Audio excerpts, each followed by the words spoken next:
मैं मेरे गाड़ी में मेरे 3-4 कार्यकर्ता थे, उनके साथ उधर गया। तो मैं जैसे उधर टर्निंग में गया तो अजय सालवे नामक इंसान है, शिवसेना का कार्यकर्ता है, उसके गए, उसके ऊपर पोस्को भी लगा है, बहुत सारी कुछ क्राइम है, तो अटल गुनहगार। और मैं एक डबल ग्रेजुएट हूँ, एक शिक्षित आदमी हूँ, पढ़ा लिखा हूँ, मेरे पर कोई गुना दाखिल नहीं है। तो उन्होंने क्या किया, मेरा गाड़ी रोका उधर। गाड़ी रोकने के बाद मैंने उसको समझा, तो गाड़ी क्यों रोका भाई? वो जो महाजनवाड़ी में एक कॉर्नर है जिधर मैं जा रहा था उधर, वो जो महाजन महाविष्णु मंदिर है ना काशी में उधर। तो मैंने बोला भाई मुझे जाने दो, तो बोलते नहीं तुमने महाप्रताप सन्ना के बारे में गलत बोला है। तो मैं गलत क्या बोला, मैंने भाषण रोका है, और मेरे विरोधी शिवसेना है तो मैं भाषण रोकूंगा ना भाई, मेरे कार्यकर्ता को मैं मोरल अप करूंगा ना। मैं बोला तू भाषण से उत्तर दे, तुम भी भाषण लो, तुमको जो बोलना है वो बोलो, हमने थोड़ी रोका है, तुम सोशल मीडिया में डालो। अगर मुझे 20-25 हजार व्यू मिल रहा है तो मेरा गलती है क्या? वो लोगों ने लाइक किया रहेगा, लोगों को अच्छा लगा रहेगा, तुम भी करो, तुम भी भाषण दो, हमारा कुछ नहीं। लेकिन मैंने ये शांतता लिया, मैंने बोला कि इनके ऊपर गुना दाखिल मत करो, सिर्फ समझ दो उनको, क्योंकि हमने बोला, क्योंकि हमको प्रचार में ध्यान देना है, हमको ये नहीं करना। उन्होंने व्यक्त किया उनके सभी सीनियर लोगों ने, इसलिए मैंने बोला, इसने बोला, मैंने ठीक है। तो इस विषय में मुझे यही कहना है कि प्रचार किसका रोको मत, प्रचार रोकने से कोई रुकता नहीं। भारतीय जनता पार्टी डरने वाली पार्टी है, भारत की सबसे बड़ी पार्टी है, और हम लोग डरने वालों में से लोग नहीं है।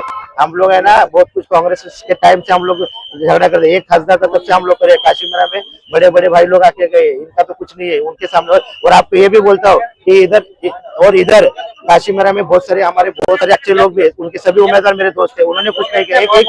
एक सिर्फ मेरा एक ही आदमी से विरोध है, अजय सालवे। माझा बोलायचं एकच म्हणणं आहे, तुम्ही काय विचार करता, तुम्ही कोणाच्या बद्दल बोलताय? तुम्ही एवढे मोठे नेते नाही झाले। आज सरनाईक साहेबांच्या बद्दल बोलायच्या आधी विचार केला पाहिजे काय बोलतोय कोणाच्या बद्दल। थोडीच गोष्ट झाली, आता त्यांना काय असं त्यांना वाटलंय की लोक त्यांना तिकडनं हाकलतायत, तर कुठेतरी आम्हाला टार्गेट करायचं। अरे आम्ही आमच्या योग्य वेळ आम्ही ऑफिसमध्ये बसलो होतो, त्यांच्या प्रचार दरम्यान त्यांनी योग्य गोष्टी करायची ना आमच्याबद्दल, अरे वेगळी त्यांनीच बोललं, त्याच्यामुळे त्यांनी त्यांच्याशी सॉरी बोललं, या विषयावर झालं, बाकी काहीच कोई विवाद ही नहीं था।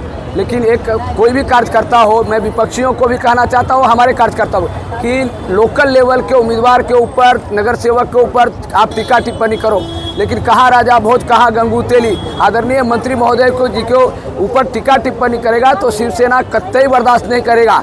जी आज अजय सालवे ने बोला है, कल दूसरा भी बोलेगा। मैं इस चीज़ को समर्थन नहीं करता हूँ कि अजय सालवे के इधर तो बाचाबाची हुई, थोड़ी सी पूछने के अंदर पूछा, आदमी का गुस्सा है पूछा, लेकिन वहाँ पे कोई झगड़ा हुआ नहीं, कोई मारामारी नहीं हुई। इसलिए हम लोग वरिष्ठ लोग आए और इस विषय को एक दूसरे को समझते हुए, दिलगिरी व्यक्त करते हुए इस विषय को समाप्ति है। लेकिन इसके बाद यदि किसी भी भाजपा के लोगों ने हमारे मंत्री महोदय जी के ऊपर टीका टिप्पणी किए तो उनके कपड़े उतारे बिना हम लोग रहेंगे नहीं। योग्य धमाका हमने कल भी कहा था कि पैंट भी उतार देंगे। क्यों?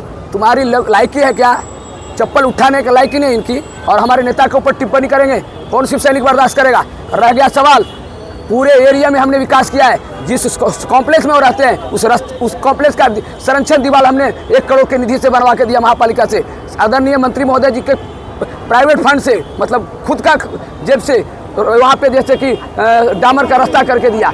उसके बाद हमारा शाखा प्रमुख राहुल पाटिल ने खुद अपने जेब के पैसे से सभा मंडप करके दिया। खाली लोगों को गुमराह करने का और मोदी जी और योगी जी का मुखौटा लगा करके वोट मांगने का भारतीय जनता पार्टी की मीरा भाईंदर में और खास करके 14 में चारों उम्मीदवारों की हालत खराब होने वाली है। उनके पैर के नीचे बालू जो है खिसकने लगी है, इसलिए चिड़चिड़ा के बोलता है। लेकिन आज वापस आपके चैनल के माध्यम से बोलता हूँ कि जितने कोई भी उम्मीदवार हो हमारे मंत्री महोदय के खिलाफ यदि बात करेगा तो उसको ईंट का जवाब पत्थर से देंगे, जैसे उसको आना होगा उससे हम निपटने के लिए तैयार हैं। लेकिन